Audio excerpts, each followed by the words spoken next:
रोज़े क़यामत। मुक़द्दस मत्ती की अंजील उसका 25 बाब 31 ता 46 आयात तक। जब इब्ने इंसान अपने जलाल में आएगा और तमाम फरिश्ते उसके हमरा होंगे, तब वो अपने तख्ते जलाली पर बैठेगा और तमाम कौमें उसके हजूर जमा की जाएंगी और वो एक को दूसरे से जुदा करेगा, जिस तरह चौपान भेड़ों को बकरियों से जुदा करता है और भेड़ों को अपने दाएं और बकरियों को अपने बाएं खड़ा करेगा। तब बादशाह उनसे जो उसके दाएं होंगे कहेगा, आओ मेरे बाप के मुबारक लोगों, जो बादशाही बनाए आलम से तुम्हारे लिए तैयार की गई है, उसे मेरास में लो। क्योंकि मैं भूखा था और तुमने मुझे खाने को दिया, मैं प्यासा था और तुमने मुझे पीने को दिया, मैं परदेसी था और तुमने मेरी खातिरदारी की, नंगा था और तुमने मुझे पहनाया, बीमार था और तुमने मेरी इयादत की, कैद में था और तुम मेरे पास आए।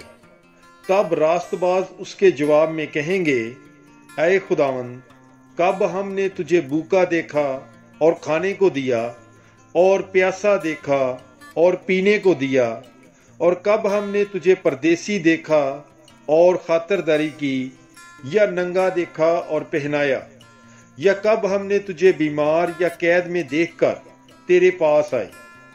बादशाह जवाब में उनसे कहेगा, मैं तुमसे सच कहता हूँ, क्योंकि तुमने मेरे इन सबसे छोटे भाइयों में से किसी एक के साथ ऐसा किया तो मेरे ही साथ किया। तब वो उनसे भी जो उसके बाएं होंगे कहेगा, ऐ मलूनो, मेरे सामने से उस दायमी आग में चले जाओ जो शैतान और उसके फरिश्तों के लिए तैयार की गई है। क्योंकि मैं भूखा था और तुमने मुझे खाने को ना दिया, प्यासा था और तुमने मुझे पीने को ना दिया, परदेसी था और तुमने मेरी खातिरदारी ना की, नंगा था और तुमने मुझे ना पहनाया, बीमार और कैद में था और तुमने मेरी खबर ना ली।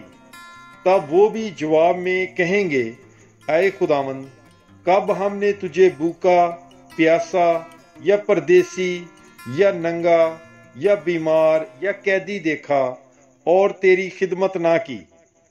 तब वो उनके जवाब में कहेगा, मैं तुमसे सच कहता हूं कि चूंकि तुमने इन छोटों में से किसी एक के साथ ना किया तो मेरे साथ भी ना किया।